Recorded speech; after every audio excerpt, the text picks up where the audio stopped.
দর্শক, একুশে টেলিভিশনের নিয়মিত আয়োজন ফ্যাক্ট চেকে আপনাদের সবাইকে স্বাগত জানাচ্ছি। আমি হারুন রশিদ।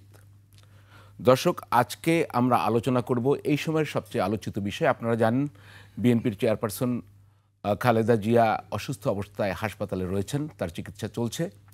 কিন্তু এই সময় আরও একটি বিষয় সামনে এসছে, তারেক রহমান বিএনপির ভারপ্রাপ্ত চেয়ারম্যান, তার দেশে ফেরা না ফেরা নিয়ে, এবং তিনি একটি পোস্টই তার অবস্থানকে নিশ্চিত করেছেন। আমাদের বিষয় নির্ধারণ হয়েছে দেশে ফেরা, তারেক রহমানের ব্যাখ্যা এবং সরকারের জবাব, নিয়ন্ত্রণ কার হাতে। বিস্তারিত আলোচনা করব। এ নিয়ে আলোচনার জন্য আমাদের স্টুডিওতে আজকে রয়েছেন, আমার সর্বডানে রয়েছেন অ্যাডভোকেট ফাহিমা নাসরিন মুন্নি, তিনি সহ আন্তর্জাতিক বিষয়ক সম্পাদক বিএনপি। আপনাকে স্বাগত জানাচ্ছি। ব্যারিস্টার আসাদুজ্জামান ফুয়াদ সর্বডানে রয়েছেন, সাধারণ সম্পাদক এবি পার্টি। আপনাদের দুজনকে আমন্ত্রণ। আমি শুরুতেই একটু তারেক রহমান সাহেবের একটি আবেগঘন পোস্ট, যেটি তিনি গতকালকে করেছেন, অর্থাৎ শনিবারে, তার অংশবিশেষ, পুরোটা আমি না পড়ে অংশবিশেষ পড়ে শোনাতে চাই। এমন সংকটকালে মায়ের স্নেহ স্পর্শ পাবার তীব্র আকাঙ্ক্ষা যে কোনো সন্তানের মতো আমারও রয়েছে, কিন্তু অন্য আর সকলের মতো এটা বাস্তবায়নের ক্ষেত্রে আমার একক সিদ্ধান্ত গ্রহণের সুযোগ অবারিত ও একক নিয়ন্ত্রণাধীন নয়। স্পর্শকাতর এই বিষয়টি বিস্তারিত বর্ণনার অবকাশও সীমিত। রাজনৈতিক বাস্তবতার এই পরিস্থিতি প্রত্যাশিত পর্যায়ে উপনীত হওয়া মাত্রই স্বদেশ প্রত্যাবর্তনে আমার সুদীর্ঘ উদ্বিগ্ন প্রতীক্ষার অবসান ঘটবে বলেই আমাদের পরিবার আশাবাদী। এখানে কয়েকটি শব্দ আমি একটু সুনির্দিষ্টভাবে উল্লেখ করতে চাই। একটি হচ্ছে অবারিত ও একক নিয়ন্ত্রণাধীন নয়, এক্ষেত্রে সিদ্ধান্ত নেয়ার। আর স্পর্শকাতর বিষয় বর্ণনার অবকাশও সীমিত। সরকারের পক্ষ থেকে যদি বলি যে প্রেস সচিব প্রধান উপদেষ্টা শফিকুল আলম, তিনি কিন্তু গতকালকেই তার ফেসবুক পোস্টে একটি জবাব দিয়েছেন, এবং এখানে তিনি উল্লেখ করেছেন যে এ ব্যাপারে সরকারের তরফ থেকে কোনো বিধি নিষেধ অথবা কোনো ধরনের আপত্তি নেই। এবং তিনি তার আগে বলেছেন যে বাংলাদেশে প্রত্যাবর্তনের বিষয়ে সরকারের তরফ থেকে কোনো ধরনের বিধিনিষেধ রয়েছে কিনা এটা তার কাছে জানতে চেয়েছেন। অবশ্যই কারা জানতে চেয়েছে তা এটা স্পষ্ট নয়, এবং তার জবাবে তিনি বলেছেন কোনো বিধিনিষেধ নাই। আমি একটু বিস্তারিত আলোচনায় করছি এ কারণে, প্রেক্ষাপটটা বোঝার জন্য। আজকে পররাষ্ট্র উপদেষ্টা তৌহিদ হোসেন একটি অনুষ্ঠানে ছিলেন, সেখানেও এই প্রশ্নটি এসছে, এবং সেখানে তিনি স্পষ্ট করে বলেছেন যে তারেক রহমান চাইলে একদিনের মধ্যে ট্রাভেল পাস দিতে পারবো। আমরা তার ভিডিওটা একটু দেখে নিই, উনি কি বলেছেন যে সেটা একটু দেখি। তাকে যদি আসতে হয় কি পদ্ধতিতে আসবেন, এটা নিয়ম হচ্ছে যখন পাসপোর্ট থাকে না বা মেয়াদ উত্তীর্ণ হয়ে যায়, তখন কেউ যদি আসতে চান তাহলে তাকে আমরা ওয়ান টাইম পাস একটা দিয়ে দিই আর কি, একবার দেশে আসার জন্য। তো এটা দিতে একদিন লাগে। কাজে এটা উনি যদি আজকে বলেন যে উনি আসবেন, আগামীকাল আমরা এটা দিয়ে পরশুদিন উনি প্লেনে উঠতে পারবেন, কোনো অসুবিধা নেই। আমরা একই সঙ্গে বিএনপি নেতা রুহুল কবির রিজভী আজকে একটা কথা বলেছেন প্রেস কনফারেন্সে তারেক রহমানের দেশে ফেরা নিয়ে, সেটিও যদি একটু দেখানো সম্ভব হয় দেখে ফেলি। তাদের কাছে কোনো আপডেট নাই, যথাসময়ে এবং যখন হবে মানে উপযুক্ত মনে হবে ওনার আসার, সেটা তিনি করছেন। জি, রিজভী সাহেবের কথা একটি স্পষ্ট যে উপযুক্ততা একটি বড় প্রশ্ন। অ্যাডভোকেট ফাহিমা নাসরিন মুন্নি, আপনাকে দিয়ে শুরু করি। একটি বিষয় হচ্ছে যে ওনার নিয়ন্ত্রণটি পুরো তারেক রহমান সাহেবের হাতে নেই, এবং এটি স্পর্শকাতর বিষয় যেটা তিনি বিস্তারিত বলতেও চান না, সেটি খুব স্পষ্ট করেছেন। আরেকটি বিষয় হচ্ছে অবারিত নয়। আবার রিজভী সাহেব বললেন যে উপযুক্ত সময় তিনি ফিরে আসবেন। সরকারের দিক থেকে যে বক্তব্য আমরা পাচ্ছি যে তারেক রহমান সাহেব চাইলে একদিনই তারা পাসটা দিতে পারেন, ট্রাভেল পাস, এবং কোনো বাধা নাই। তাহলে বাধাটি কোন দিক থেকে, আপনারা কিছু বুঝতে পারছেন? আপনাকে ধন্যবাদ।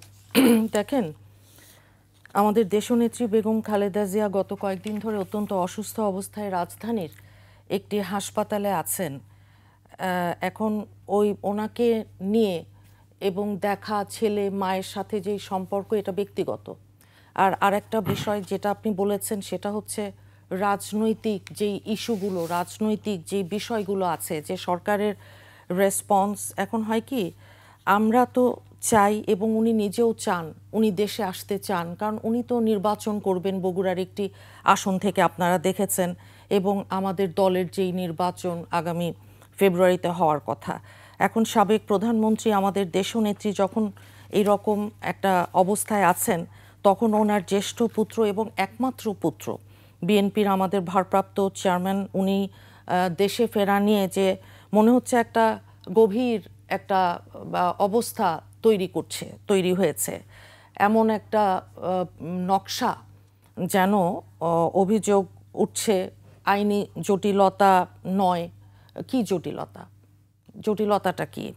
একটা অন্তর্বর্তী সরকার, ওনাদের যিনি মুখপাত্র আছেন শফিকুল আলম সাহেবের যে বক্তব্য, তাহলে কোনো অংশের কারো কোনো আছে কি না, কোনো রিজার্ভেশন, কোনো কথা, সেটা আমাদের দেখবার ব্যাপার আছে। দেখেন, হয়তো এমনও হতে পারে, অনেক সময় হয় যে কখনো কোনো কর্নার থেকে কেউ হয়তো চাইছে না যে এখনই রাজনৈতিক যে হাল ধরা, এই টাইমে নিরাপত্তার অজুহাত বলুন কিংবা আরও বিভিন্ন কতগুলো লেম এক্সকিউজ এনে নানান রকম বিষয় হতে পারে। প্রত্যাবর্তনের পক্ষে যেমন আমাদের কোটি কোটি বাংলাদেশের মানুষ আমরা আছি, দল মত নির্বিশেষেই আছি, আবার কেউ কোনো সেকশন সেটা আপনার বিপক্ষে প্রত্যাবর্তনের হতে পারে। এখন দেখেন 111-এ আমরা কি দেখেছিলাম, -2 একটা ফর্মুলা ছিল না? এখন এই আজকে 2025-এ এসে আমরা দেখছি যে এইরকম কোনো একটা কর্নার থেকে যে রাজনীতি থেকে মাইনাস কাউকে করবার একটা পুরনো ছক নতুন করে সামনে আনা, সেই রকম কোনো কিছু হচ্ছে কিনা, ছক বাস্তবায়নের চেষ্টা কেউ করছে কিনা, এটা দেখতে হবে। আপনি তো প্রশ্ন করছেন। আমি বলছি এখানে দেখেন, এটা এমন না যে আমি আপনাকে এই জিনিসটা এতটাই আপনার কমপ্লেক্স যে এটা আমি আপনাকে একেবারে মানে হোয়াইটকে হোয়াইট ব্ল্যাককে ব্ল্যাক বলবো। It doesn't work in that way. সংস্কারের নামে অন্তর্বর্তী সরকারের একটা কালক্ষেপণ আমরা দেখছি। এই যে বিভিন্ন গণভোট আগে না পিআর আগে, এটা এরকম কতগুলো বিষয় আছে।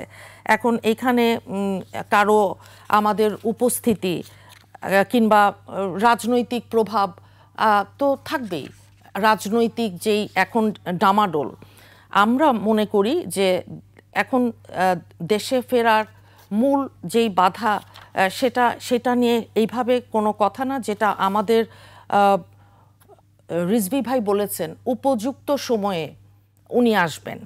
তো ফেরার পথে আমরা সেটাই মনে করছি যে তফসিল ঘোষণা হবে সামনে, নির্বাচন, তফসিল ঘোষণার আগে আসা, ভোটার হওয়া, নির্বাচনে অংশগ্রহণ করা, আর এখন ওনাকে রাজনৈতিকভাবে মোকাবেলা করা এক জিনিস, আর অন্যান্য কোনো অজুহাত দেখানো সেটা কিন্তু ভিন্ন।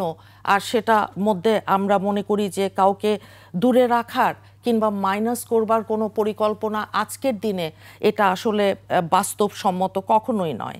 এখন আমরা মনে করি যে উনি যেই মুহূর্তে বাংলাদেশের মাটিতে আসবেন, বাংলাদেশের মাটিতে পা দেবেন, যত রকম ইকুয়েশন, যত রকম মনে মনে মন কলা যারাই খাচ্ছে, যেই কর্নার থেকে যেই এজেন্ডা নিয়েই তারা আছে, সব কিছু কর্পূরের মতো উড়ে যাবে। আমরা আপনার কথা শুনবো। আমরা ব্যারিস্টার ফুয়াদের কাছে আসতে চাই। আপনার ফাহিমা নাসরিন মুন্নি আপার কথায় যে জিনিস স্পষ্ট হলো, তিনি কয়েকটি প্রসঙ্গ এনেছেন, security issue, political issue, minus theory issue, নানা ইস্যু, উনি একটি কতগুলো প্রপোজিশন তৈরি করেছেন। আপনি কিভাবে দেখেন? ধন্যবাদ। প্রথম কথা হচ্ছে যে তারেক রহমান ওনার পোস্টে যেই আশঙ্কার কথা উনি বলেছেন, এটার ব্যাখ্যা আসলে উনি ছাড়া আর কেউ দিতে পারবেন বলে আমি বোধ করছি না। দ্বিতীয় কথা হচ্ছে যে এই কথাগুলোর তো কিছু সত্যতা আছে। একটা হচ্ছে যে আপনি ক্রিটিক্যালি দেখতে পারবেন, সাসপিশিয়াসলি দেখতে পারবেন, অনেস্টলিও দেখতে পারবেন। যে আমার একক সিদ্ধান্তে আসা সম্ভব না, কথা তো সত্য। উনি তো পার্টির একটা ফোরাম আছে, ওনার স্ট্যান্ডিং কমিটি আছে, ফ্যামিলি আছে, একটা কালেকটিভ ডিসিশন মেকিং জায়গা তো আছে, ওনার অ্যাডভাইজার আছেন। আমি বিশ্বাস করি যে উনি গুড ফেইথে কথাগুলো বলেছেন যে এরকম একটা সময়ে উনি কখন আসবেন না আসবেন সেটা একটা কালেকটিভ ডিসিশন মেকিংয়ের জায়গা এখানে আছে। সুব্রত বাইন নামে এই যে আপনার একটা ক্রিমিনাল গ্রেফতার হইল গত কয়েক মাস আগে যৌথ বাহিনীর হাতে, আপনার মনে আছে, সে কিন্তু ডিবিতে রিমান্ডে কিন্তু জবানবন্দিতে বলেছে যে অনেক কিছুর কথা বলেছে, ভারতে টাকা পয়সা লেনদেন, প্রশিক্ষণ, অস্ত্র, নাম পাল্টায় অনেকগুলো পাসপোর্ট করা, অনেক গল্প বলেছেন লম্বা সময়। ভারতের গোয়েন্দা সংস্থার সাথে কিভাবে একসাথে কাজ করেছেন, আওয়ামী লীগের শীর্ষ নেতৃবৃন্দের সাথে কিভাবে কাজ করেছেন। পার্টিকুলারলি যেটা বলেছেন তারেক রহমানের জীবনের হুমকির ব্যাপারে, যে জেনুইনলি তারেক রহমানের জীবনের হুমকি আছে এবং তাকে একাধিকবার লন্ডনে পর্যন্ত অ্যাসাসিন করবার জন্য চেষ্টা করা হয়েছে। এখন এই রকম একটা রিয়েলিটিতে ওনার জীবনের হুমকি আছে। বিএনপির যে নেতৃত্বের কাঠামো, এই কাঠামোতে কিন্তু উনি এখন খুব গুরুত্বপূর্ণ ফিগার হয়ে গেছেন। মানে ওনার অবর্তমানে কিন্তু অলরেডি দলে অনেকগুলো প্রশ্ন আসছে যে উনি কেন তাড়াতাড়ি আসছেন না। গত 1 বছর থেকেই আলোচনাটা কিন্তু আছে। বেগম জিয়া বয়স হয়ে গেছেন, উনি এখন প্রচণ্ড রকম অসুস্থ, ওনার জন্য আমরা সবাই দোয়া করছি। তো সেই রকম রিয়ালিটিতে প্রত্যাশা হচ্ছে উনি ইমিডিয়েটলি ফিরে আসবেন, কিন্তু আবার নিরাপত্তার হুমকিটা আছে। এবং নিরাপত্তা হুমকি আছে বলে আপনার মনে থাকার কথা, গত 1-2 মাস আগে আমরা দেখেছি যে উনি স্পেশাল প্রোটেকশনের জন্য গাড়ির আবেদন করেছেন, বুলেট প্রুফ গাড়ি, অস্ত্র ক্যারি করবার জন্য আবেদন করেছেন।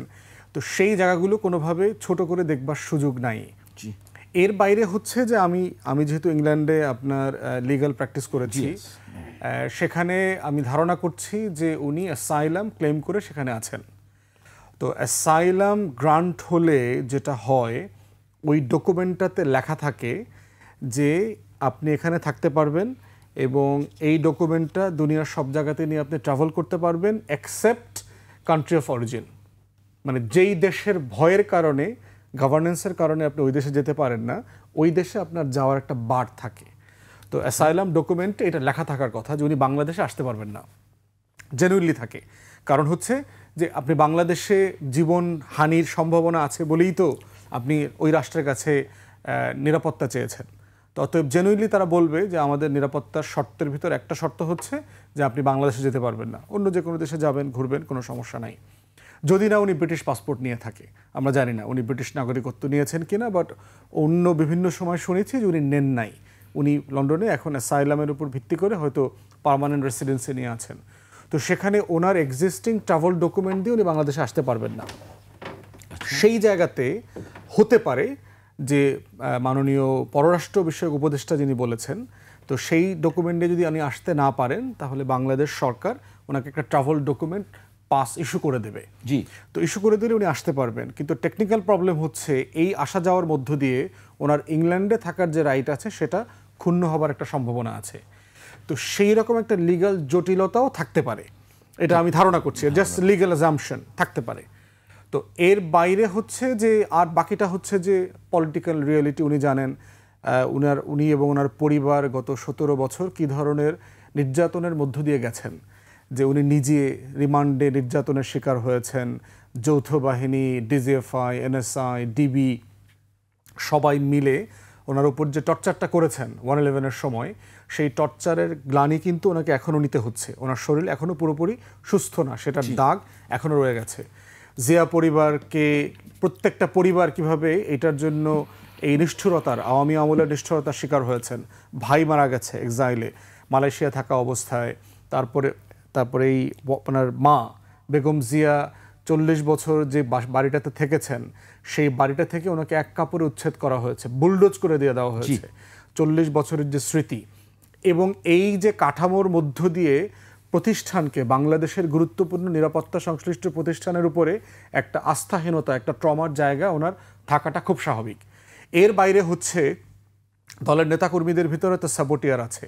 এই দলের অনেক নেতাকর্মী তো আওয়ামী আমলে আওয়ামী লীগের সাথে দালালি করে আপনার মানে ট্যাগ করে আন্দোলনগুলোকে নষ্ট করেছেন। এরকম টপ টিয়ারের লিডারশিপও তো এই দলে আছে এখনও। সবাই তো আর জাতীয়তাবাদী ওই ফ্রেমের জেনুইন লোক না। তো সেখানে এই লিডারশিপকে কতটুকু বিশ্বাস করা যায় সেটাও তারেক রহমানের জায়গা থেকে একটা প্রশ্নবিদ্ধ জায়গা আছে। কারণ তারা তো বেগম জিয়াকে উদ্ধার করতে পারে নাই। তারা খালেদা জিয়া স্লোগান দিতে দিতে তাকে জেলখানায় দিয়ে আসছে, তাকে আপনার এই কোর্টে নিয়ে হাজিরা দিয়ে আসছে, তাকে বালুর ট্রাক তো এই বিএনপি নেতারা সরাইতে পারে নাই, এটা তো ফ্যাক্ট। তো সেই জায়গায় তারেক রহমানের এই আস্থার জায়গাটা রয়ে গেছে যে এইরকম একটা মানে সম্ভাবনা শঙ্কার জায়গায় পলিটিক্যাল লিডারশিপকে আমি কতটুকু ট্রাস্ট করতে পারবো। তো এই সব কিছু মিলিয়ে উনি এই বাস্তবতাটা ভালো জানেন যে ওনার মতো একটা জায়গা থেকে আমার এখন দেশে ফেরাটার ভালো খারাপের জায়গাটা কোন দিকে পাল্লাটা ভারী, এবং আমি বোধ করব যে এটা একান্তই তার ডিসিশন, তার দলের ডিসিশন, কালেকটিভ ইন্টারেস্টে তারা দেখবে। বাট আমার বিশ্বাস যে ন্যাশনাল এক্সপেকটেশনটা যেটা আছে, জাতির একটা প্রত্যাশার জায়গা আছে, আমার বিশ্বাস সেটা উনি বিবেচনায় নেবেন। জি, আমরা আবার একটু আসতে চাই আপনার কাছে ফাহিমা নাসরিন মুন্নি। কয়েকটি প্রপোজিশন, আমরা কিন্তু পুরাটাই বলছি এগুলো প্রপোজিশন, আমাদের ধারণা, আমরা চিন্তা করতে পারি। সেক্ষেত্রে সিকিউরিটি কনসার্ন একটা বড় বিষয় হয়েছে, লিগ্যাল বিষয়ও বলেছেন ব্যারিস্টার ফুয়াদ। আমি একটি কথা বলছি, ফুয়াদ একটা আরেকটি প্রপোজিশন ড্র করেছে যেটি আমি মনোযোগ দিয়ে শুনেছি, যে ইনসাইড পার্টি কোনো আশঙ্কার জায়গা আছে কিনা, number one. Number two, out of the country কোনো আশঙ্কার জায়গা আছে কিনা, inside the country, out of the party কোনো আশঙ্কার জায়গা আছে কিনা। সেই আশঙ্কার জায়গাগুলো যদি আপনার ধারণায় থাকে, নাম্বার ওয়ান।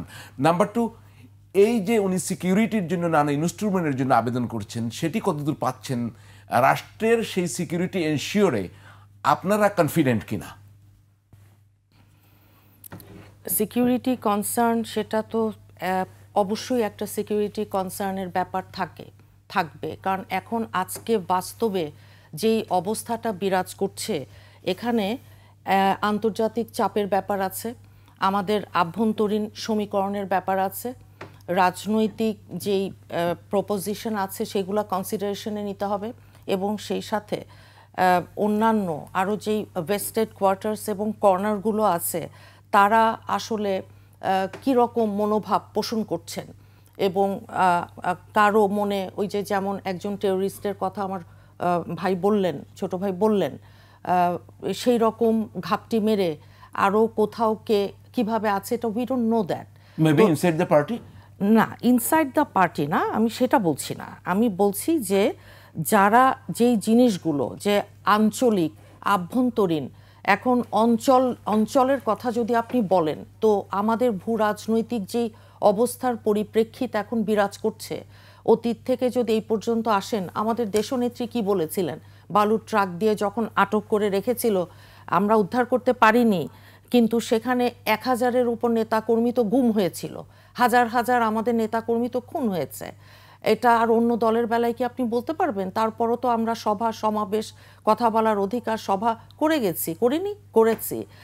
তো যাই হোক, এটার বিষয়টা হচ্ছে কি, একটা ফ্যাসিস্ট সরকারের মুখোমুখি আপনি যখন দাঁড়াবেন, ভয়ের একটা সংস্কৃতি সমাজে এবং রাষ্ট্রে যখন চাপিয়ে দেয়া হবে বিভিন্ন কালো আইনের নামে, ডিজিটাল সিকিউরিটি আইন বলুন, সাইবার সিকিউরিটি, সেটা তো আমরা জানি। না, ওই যে কথাটা বলেছেন উনি, আমি ওইটা এক্সপ্লেন করছি যে আমরা ওইটা এত সহজ আর সোজা না যে বলে দিলাম যে আপনারা তো পারেননি। ওই সময় আমাদের দেশনেত্রী উনি একটা কথা বলেছিলেন, যখন শত শত, আমি গিয়েছিলাম, শত শত পুলিশ দিয়ে ওনাকে যখন গুলশানের পার্টি অফিসে আটক করে রাখা হলো, বলেছিলেন, কি বলেছিলেন মনে আছে আপনার? যে আমার হাতে স্বাধীনতার পতাকা, ওদের হাতে গোলামির জিঞ্জির, বলেছিলেন না? সেইটাই তো আজকে সত্যি হলো। এতগুলো বছর পর আমরা দেখলাম আমাদের দেশের স্বাধীনতা, সার্বভৌমত্ব, আমাদের দেশের যে আপনার বর্ডার, সেখানে ফেলানি কত শত, এগুলো দেখে আজকে আমরা যেই জায়গায় এসে দাঁড়িয়েছি, সেখানে প্রতিটা জিনিসকেই আপনার আমাদের কনসিডারেশনে অবশ্যই নিতে হবে। সেখানে এখন কতটুকু রাজনীতির কৌশল বলে একটা কথা আছে, এখন সেই কৌশল মনে করেন একেবারে ওপেন, আমরা বলেই ফেললাম, সবই বলে দিলাম, হয়তো এটা সেভাবে নাও কাজ করতে পারে। সেটারও সময় এবং স্থান, কাল, পাত্র দেখে তারপরে হয়তো সময় বুঝেই আমাদের দলের যারা নীতি নির্ধারক আছেন, যারা policy making a direct involved, ওনারাই বলবেন, কথা বলবেন। আমরা এই আলোচনায় থাকবো, ব্যারিস্টার ফুয়াদ এবং অ্যাডভোকেট মুন্নি, আমরা এই আলোচনায় থাকবো। দর্শক, ফ্যাক্ট চেকে একটা বিরতি নিচ্ছি, ফিরবো একটুই পরে, আমাদের সঙ্গেই থাকুন।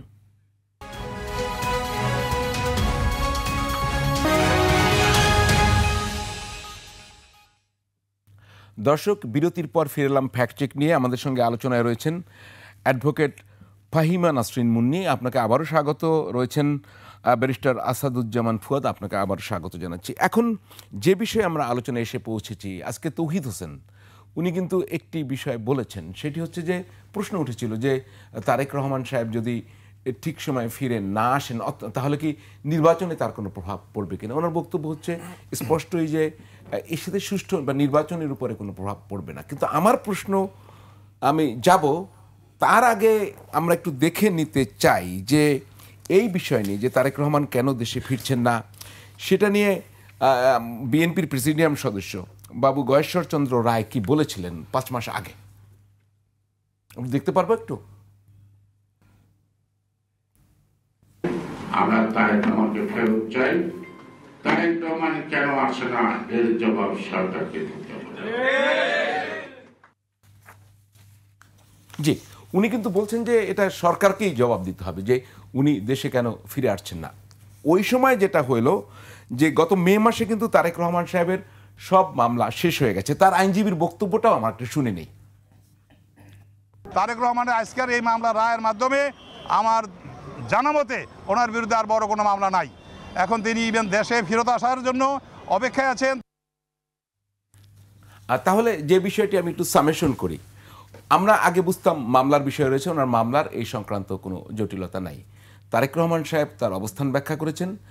বাবু গয়েশ্বরচন্দ্র রায় 5 মাস আগেই বলছেন যে উনি দেশে কেন ফিরছেন না, তার জবাব সরকারকেই দিতে হবে। আমি ব্যারিস্টার ফুয়াদ আপনার কাছে আসতে চাই, সরকারের কি জবাব দেওয়ার কোনো জায়গা আছে? অবস্থানকে আর কোনো পরিষ্কার করার বিষয় রয়েছে? তার নিরাপত্তা নিশ্চিত করার জন্য আর কোনো অবস্থানে যাওয়ার প্রয়োজন আছে কিনা?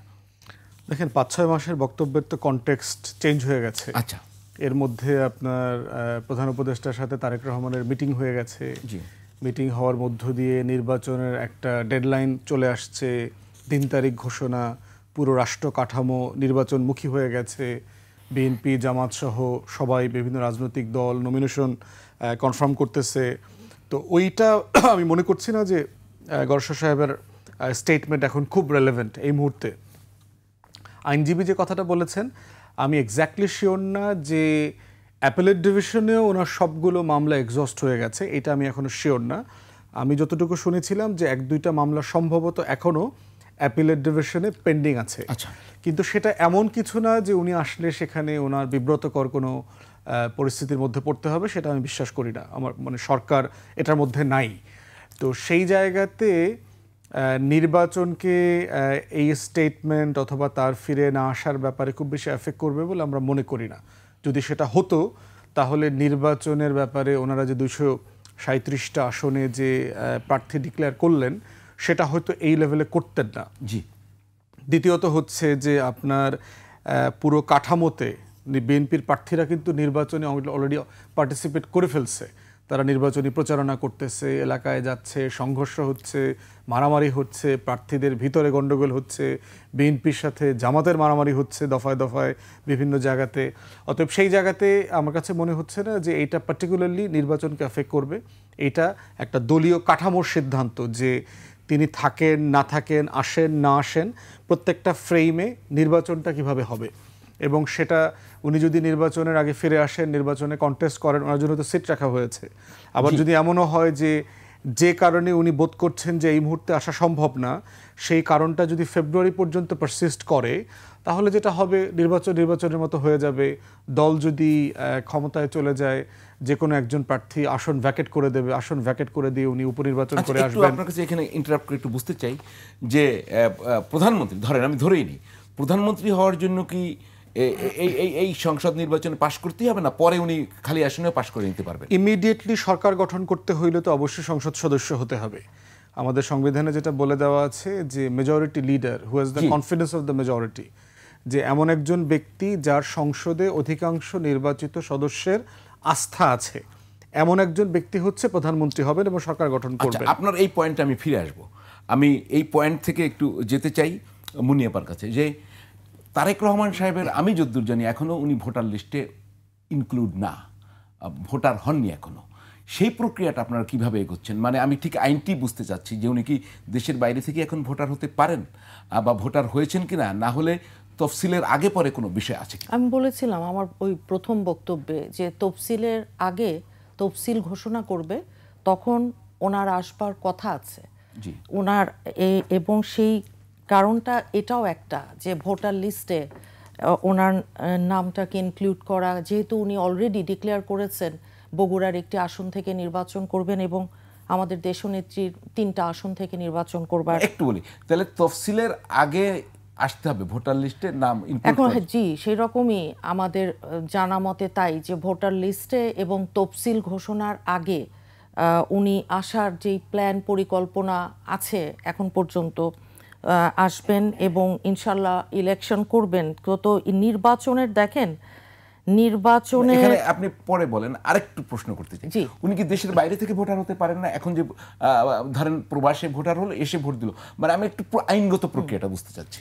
বিদেশ থেকে ভোটার, এখন উনি হয়তো দেশে এসে প্রপার ওয়েতে ভোটার হতে চাচ্ছেন, কারণ একটা বিশেষ পরিস্থিতিতে, একটা ইউনিক সিচুয়েশনে 1/11-এর সময় ভীষণ রকমের টর্চারের শিকার হয়ে উনি কিন্তু বিদেশে নির্বাসিত জীবন যাপন করছেন। এটা ওনার যে 17 বছর ধরে চয়েস তা না, এটাতে ওনার যে শারীরিক বাধ্য হয়ে যে রকম অবস্থা হয়েছিল, যেটা বলেছেন আমার ভাই, যেটা বলেছেন যে কি ভীষণ রকমের 1/11-এর সময় ওনার উপর ফিজিক্যাল এবং মেন্টাল টর্চার যেটা হয়েছিল, আপনারা সবাই দেখেছেন সোশ্যাল মিডিয়াতে, সেগুলো সবই আছে। দেখেন, আমি একটু আবার জানতে চাচ্ছি যে বাইরে বসে, দেশের বাইরে বসে উনি ভোটার হতে পারেন কিনা, এবং যদি কেউ প্রবাসে বসে ভোটার হন সেই ভোটটা আবার দেশে এসে দিতে পারেন কিনা। আমি ফুয়াদ ভাইয়ের কাছে আসবো একটু। না ঠিক আছে, সেটা যারা বিদেশে থাকেন, প্রবাসে অনেকে হয়েছেন না, অনেকে তো হয়েছেন, যারা প্রবাসে জীবনযাপন করছেন, প্রবাসে কাজকর্ম করছেন, দেশে টাকা পয়সা পাঠাচ্ছেন, তারা ভোটার হয়েছেন না। আমাদের কয় কোটি প্রবাসী বাংলাদেশি আছেন, প্রায় 2 কোটির কম বেশি। তো তাই যদি হয় সেটা এক জিনিস, কিন্তু উনি তো একটা দলের প্রধান, একটা জায়গা উনি হোল্ড করেন, উনি তো ওনার দিকে তো তাকিয়ে আছে। আমরা সারা বাংলাদেশের মানুষই, বিশ্বের আরও অন্যান্য অঞ্চলের ব্যাপার সেটা আছে, সেটা ভিন্ন, কিন্তু উনি হয়তোবা চেয়েছেন যে যেহেতু বিএনপির মতন এত বড় একটা রাজনৈতিক দল, তো উনি দেশে এসেই এটার ভোটার হবেন, কারণ টেকনিক্যালিটিসের জন্য যেটা উনি করতে পারেননি, মানে ভোটার হওয়া বলুন, কিংবা এখানে যেহেতু উনি নির্বাসিত জীবন যাপন করতে বাধ্য হয়েছেন বিভিন্ন অবস্থার পরিপ্রেক্ষিতে, সেই কারণেই এটা ওনার হয়তোবা চয়েস যে আমি দেশে আসব, প্রপারলি ভোটার হব এবং নির্বাচন করব। কিন্তু এখন একটা কথায় আসতে হবে আমাকে, সেটা হচ্ছে একজন, আপনি বললেন সরকারের, উনি পররাষ্ট্র উপদেষ্টা না, যে হ্যাঁ, উনি তৌহিদ হোসেন বলেছেন তারেক রহমান সাহেব যদি না আসেন নির্বাচনে প্রভাব পড়বে না। তার আসা না আসার উপরে সুষ্ঠু নির্বাচনের কোনো সম্পর্ক নেই, উনি বলছেন সেটা। আচ্ছা, তো এবং আরেকটা কথা বলছেন যে উনি বিদেশে থেকেই সাকসেসফুলি তার দল চালাচ্ছেন।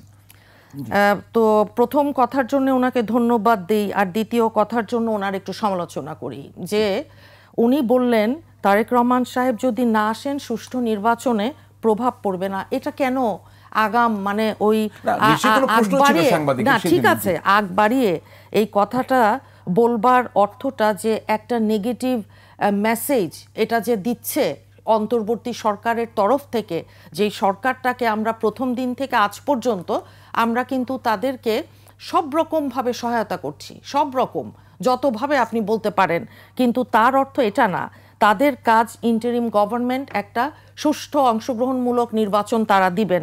সেখানে যে সংশয় তারা তৈরি করেছেন, যেই সংশয়ের কারণে আজকে বাংলাদেশে, এখন যদি আপনি আমার সাথে নিচে নেমে যান, র্যান্ডাম লোকজনকে জিজ্ঞেস করবেন বিশ্বাস করে নাকি মানুষ যে নির্বাচন হবে, এইটা কারা তৈরি করেছে? পিআর নিয়ে একবার কথা হলো, তারপর কি বিভিন্ন সংস্কার, আচ্ছা ভালো কথা, তারপর কি বললো কি গণভোট, গণভোটে কি কমপ্লেক্স, কি কমপ্লিকেটেড, এত বছর আমি সুপ্রিম কোর্টে, আমি তো ভাই বুঝি না লয়ার হয়ে, যে কত চারটার এত বড় ইলবরেট বড় বড় প্রশ্ন, সেগুলাকে একটা উত্তর হ্যাঁ অথবা না, না, কিন্তু বিষয় সেটা না। আমি মনে করি যেই কথা আমাদের গয়েশ্বরচন্দ্র রায় দাদা বলেছেন, আমার মনে হয় সেটা অত্যন্ত সিগনিফিক্যান্ট। সরকারই বলুক না, জবাবটা ওনারাই দিক না, যে উনি যখন আজকে এই কথা বললেন তখন জবাবটা ওনারা দিলে তো আমার মনে হয় ভালো হয়, যে ওনার যে এই যে মানবিক আবেগ, আমাদের যে ভীষণ সারা দেশের মানুষ, কোন আপনার জবাবটা চান আপনি? যেই জবাবটা ওনারা বলবেন নির্বাচন নিয়ে সংশয় কেন, তারেক রহমান সাহেব দেশে না আসলে নির্বাচনে প্রভাব পড়বে না, উনি কি করে বললেন? এটা কি করে সম্ভব? বিএনপি করে তো ভাই কোটি কোটি মানুষ, বিএনপি তো আমার আর আপনার আমি একজন বসে আছি তা না, বিএনপি রিপ্রেজেন্ট করে কোটি কোটি মানুষ বাংলাদেশের। সেখানে এই রকম একটা মেসেজ, এরকম একটা কথা, যেখানে আমাদের দেশনেত্রী মুমূর্ষু অবস্থায় হাসপাতালে আছে, সেখানে আমাদের বাংলাদেশের বেশিরভাগ মানুষ যারা আছে দলমত নির্বিশেষে একটা ডিপ্রেশনে চলে গেছে, মন খারাপ, সবাই দোয়া করছে, সবাই আল্লাহর কাছে, আমরা সৃষ্টিকর্তার কাছে দোয়া করছি যে আল্লাহ আমাদের নেত্রীকে তুমি সুস্থ করে দাও।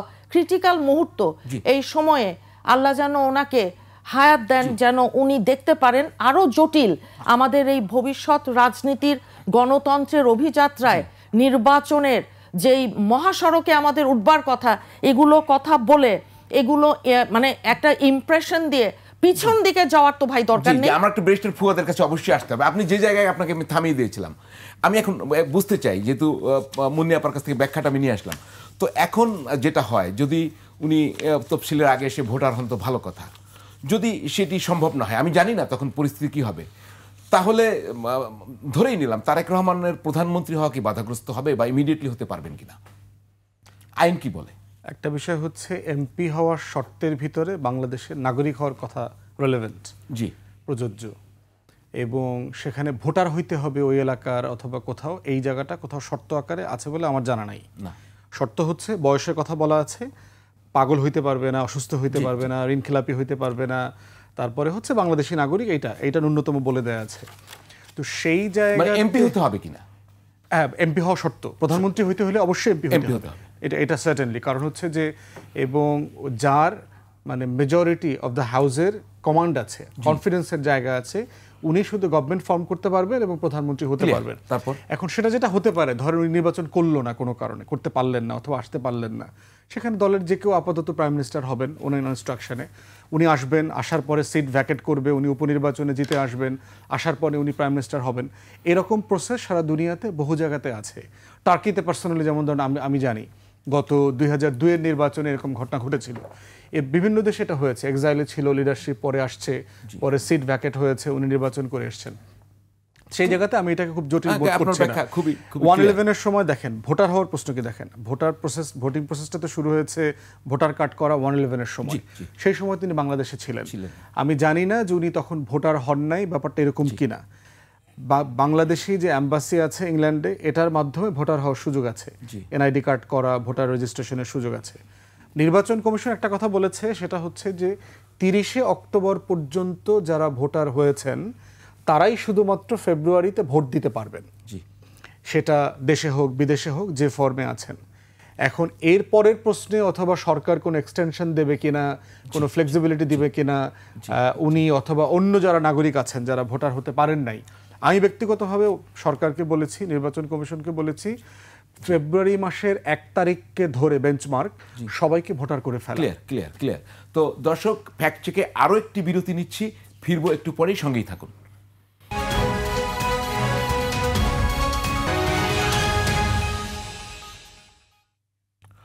দর্শক, বিরতির পর আবারও ফিরে এলাম ফ্যাক্ট চেক নিয়ে। আমরা আলোচনায় ছিলাম তারেক রহমানের ভোটার হওয়া না হওয়া নিয়ে। অ্যাডভোকেট ফাহিমা নাসরিন মুন্নি, আপনি বলতে চাচ্ছিলেন যে একটি আলোচনায় চলে এসেছিলাম যে ভোটার হওয়ার বিষয়ে বোধহয় আপনি আরও কিছু বলতে চাচ্ছেন। জি, আপনারা জানেন যে কিছুদিন আগে আমাদের ওনার স্ত্রী ডাক্তার জুবাইদা রহমান, উনি এসেছিলেন, উনি কিন্তু ভোটার গেছেন, কিন্তু যেই টাইমটাই উনি বিদেশে যখন অত্যন্ত অসুস্থ অবস্থায় গিয়েছিলেন চিকিৎসার পারপাজে, ওই সময় ওই ভোটার হওয়া ওই মানে সম্ভব ওই সময় হয়ে ওঠেনি। নাগরিকত্ব আইনের কথা বলেছেন। দেখেন, ডুয়েল সিটিজেনশিপের একটা ব্যাপার আছে, যে আমি বাংলাদেশের সিটিজেন, আমি আরেক দেশের সিটিজেন। এখন সেখানে নাগরিকত্ব আইনটার পরিবর্তন এবং পরিমার্জন যেটা হয়েছে, তারপর এখন আমাদের সংবিধানের সাথে এটা সাংঘর্ষিক কিনা ডুয়েল সিটিজেনশিপের সেটা দেখবার বিষয় আছে। তবে আমাদের জানা মতে যে উনি ব্রিটিশ নাগরিকত্ব গ্রহণ না করেছেন। এটা সাংঘর্ষিক না, তবে জনপ্রতিনিধি হওয়া, গভর্নমেন্ট চাকরি করা, সেখানে ওইটাই বলছি। জি, আর বাংলাদেশ হাই কমিশন যেটা আছে ইংল্যান্ডে, সেখান থেকে ভোটার হওয়া এটা একটা অলীক স্বপ্নের মতো। কারণ কি জানেন, কারণ ওনার পাসপোর্ট ওই যে রিনিউ করবার জন্য তো জীবনে কোনোদিন আর ফেরত দিল না রিনিউ করে, আপনার ওই ট্রাভেল ডকুমেন্ট কিংবা ট্রাভেল পাস সেগুলোও দেয়নি। আপনি জানেন যে ওই সময়ে সব কিছুই চলেছে অন্য ফ্যাসিবাদ তাদের ইশারায়, কাজেই তাদের আঙ্গুলি হেলনে যখন চলেছে তখন আর ওনাদের পক্ষে ইংল্যান্ডে বসে ভোটার হওয়া, ওনাদের পক্ষে ইংল্যান্ডে বসে ওই বাংলাদেশের আর আপনার পাসপোর্ট নেওয়া কিংবা ট্রাভেল পাস এগুলা দুঃস্বপ্নের মতো। খুব স্পষ্ট। ব্যারিস্টার ফুয়াদ, সম্প্রতি আপনাকে নিয়ে একটি ঘটনা ছড়িয়েছিল, আমরা ফ্যাক্ট চেক সেটারও করতে চাই, যে কক্সবাজারের একটি হোটেল, আপনার একটি ছবি, আমি সেটা বলতেও চাই না খুব, তো সেটি আপনাকে কতটা বিপর্যস্ত করেছে, বিপন্ন করেছে। আবার খবরও বেরিয়েছে যে ওই হোটেল মালিক আপনার ভয়ে পালিয়ে গেছে, তিনি সিসি ক্যামেরা এটা ধারণ করেছেন, বিষয় কি?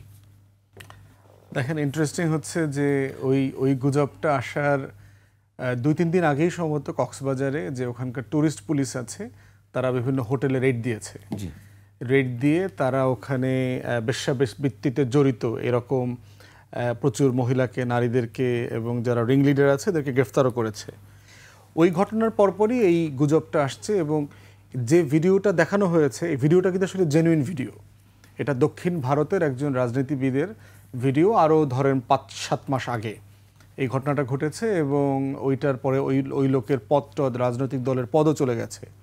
তো ওই কক্সবাজারের ঘটনাটার পরে ওই দক্ষিণ ভারতের ওই ভিডিওটা আপনার ট্যাগ করে এরপরে হচ্ছে যে আমার ছবিটা জড়ায় দিছে ওইখানে আর কি। তো ওই লোকের সাথে আমার চেহারার একটা মাত্র মিল হচ্ছে, ওই লোকটাও টাক, আমার মাথাও চুল নয়, আমিও টাক আর কি। এই টাক ছাড়া ওখানে আর কোনো মিলের জায়গা ছিল না। আর ভিডিওটার সোর্সের ব্যাপারে আমি কিছু এক্সপার্টদের সাথে দেশের গুরুত্বপূর্ণ ইনস্টিটিউশনে কথা বলেছি। ওনারা আমাকে এনশিওর করেছেন ভিডিওটা প্রথমে তৈরি করা হয়েছে ইন্ডিয়া থেকে, এবং ইন্ডিয়া থেকে কে করতে পারে, 2টা ইনস্টিটিউশন হইতে পারে। ধরেন যে ইন্ডিয়ান ইনস্টিটিউশনে কেউ না কেউ করেছে, যাদের বিরুদ্ধে আমরা প্রচুর কথা বলি, দিল্লির আধিপত্যবাদের বিরুদ্ধে কথা বলি। আর দ্বিতীয়ত হচ্ছে আওয়ামী যেই ল্যাসপেন্সার গোষ্ঠী ভারতে পলাতক অবস্থায় আছে, তাদের প্রচুর সময় আছে, টেলিগ্রামে তারা প্রচুর ডলার ইনকাম করে, 2 নম্বরই ভিডিও দেখে এবং বানায়, এগুলো করে ইনকাম করে। ময়ূখ রঞ্জনরা তো সেখানে আছেন সার্টেনলি। আর থার্ড হচ্ছে বাংলাদেশে এটা হচ্ছে আওয়ামী যে বট বাহিনীর বিভিন্ন প্ল্যাটফর্ম আছে সেখান থেকে এগুলো স্প্রেড করা হয়েছে। স্যাডলি হচ্ছে আপনার যারা ফ্যাসিবাদ বিরোধী গোষ্ঠী ছিল এমন অনেক আইডি থেকে এটা শেয়ার করেছে, এবং যাদের জন্য, যারা মজলুম ছিল গত 16-17 বছর, যাদের জন্য আমরা কথা বলেছি, লড়াই করেছি, তারাও স্যাডলি এগুলো বিভিন্ন প্ল্যাটফর্ম থেকে শেয়ার করে। যেমন ধরুন কাঠের কেল্লা নামক একটা প্ল্যাটফর্ম আছে, জাতীয়তাবাদীদের প্ল্যাটফর্ম আর কি, সেখান থেকেও তারা এই ভিডিওটা শেয়ার করেছে। তো এই ঘটনাগুলো যেটা হচ্ছে এটা আমাকে মোটেই বিপর্যস্ত করে না, এটা খুব সিরিজ অফ ইভেন্ট। কারণ আপনার আরো একটা ঘটনা এরকম হয়েছিল যে একটা নয়া দিগন্তের একটা কার্ড দিয়ে সেখানে আপনাকে নারী পাচারকারী বানিয়ে। এক্স্যাক্টলি, আমি তখন দেশেই ছিলাম না, আমি দেশের বাইরে ছিলাম তখন ওই সময়তে। মুনিয়াপা, আপনারা কি ধরনের শিকার হচ্ছেন কিনা? আপনারা সবসময় হই ভাই, সবসময় এই যে গুজব, এই অপতথ্য, মিথ্যা তথ্য, এই প্রোপাগান্ডা এর উপরেই তো চলছে মনে হচ্ছে সবকিছু। দেখেন, আমারও ফেসবুক পেজ হ্যাক করলো, আমাদের অনেকেরই আপনার এরকম তারা হ্যাক করে। হ্যাঁ, কারা করে? সাইবার বুলিং যেটাকে বলে, এই সাইবার বুলিং নারীদের ক্ষেত্রে এটা কিন্তু আরো ভয়ঙ্করভাবে আসে, আর এটা আমাদের জন্য খুব অনাকাঙ্ক্ষিত আর অনভিপ্রেত। হয় কি, সোশ্যাল মিডিয়া এর বাইরে তো আপনি এখন যেতে পারছি না, কারণ আমাদের তো থাকতে হয় সোশ্যাল মিডিয়ায়, সেখানে পজিটিভ নেগেটিভ দুটোই আছে। কিন্তু কখনো মনে হয় যে দরজাটা খুলে দিয়েছে যে সোশ্যাল মিডিয়া। নির্বাচনে কি ভয়াবহ প্রভাব পড়তে পারে যদি আমি বলি আপনাকে, আর্টিফিশিয়াল ইন্টেলিজেন্সের ব্যাপার আছে না, এই গুজব, অপতথ্য, মিথ্যা তথ্য এগুলোর সাথে যদি এখন আর্টিফিশিয়াল ইন্টেলিজেন্স যুক্ত হয়, তারপরে যে আরো কি মহামারী তারা করবে এটা নিয়ে আমরা ভীত। ব্যারিস্টার ফুয়াদ, সামনের নির্বাচনে কি ভয়াবহ হতে পারে এবং কমিশনের কি, আমি 30 সেকেন্ডে শুনতে চাই তার কি ভূমিকা? ওইটা দিয়ে ওইটার কনসিকোয়েন্স দেখলে বুঝবেন। আমার কনস্টিটিউয়েন্সিতে বরিশাল 3 বাবুগঞ্জ মুলাদিতে যারা আমাকে পছন্দ করে না, এই ভিডিওটাই তারা দোকানে দোকানে নিয়ে মুরব্বীদেরকে দেখাইছে যে এই যে দেখো, এই যে বড় বড় কথা বলে না, এই কথা বলে, সেই কথা বলে, সেই লোক আসলে কি করতেছে। তো এক্স্যাক্টলি ফেক ভিডিও বানাবে, এআই দিয়ে বানাবে, এবং গ্রামের অল্প শিক্ষিত মুরব্বী গোছের মানুষ যারা আছেন, যারা আসলে এই টেকনোলজিক্যাল নো হাউটা বুঝবেন না, তাদেরকে তাদের মিসলিড হাতে করতে টাকা পারবেন। আছে, টাকা ওইটা তো আছেই, এবং সেটা ধরেন দেশে থাকা আমার প্রতিদ্বন্দ্বীরাই করবে, যারা ফ্যাসিবাদ বিরোধী ছিলেন বলে দাবি করেছেন। ধন্যবাদ ব্যারিস্টার আসাদুজ্জামান ফুয়াদ আমাদের অনুষ্ঠানে আসার জন্য। ধন্যবাদ অ্যাডভোকেট ফাহিমা নাসরিন মুন্নি আমাদের অনুষ্ঠানে আসার জন্য। দর্শক, প্রতি রোববার রাত 10টায় এই ফ্যাক্ট চেক প্রচারিত হয়। আগামী রোববার পর্যন্ত বিদায় নিচ্ছি। ভালো থাকবেন, শুভেচ্ছা সবাইকে।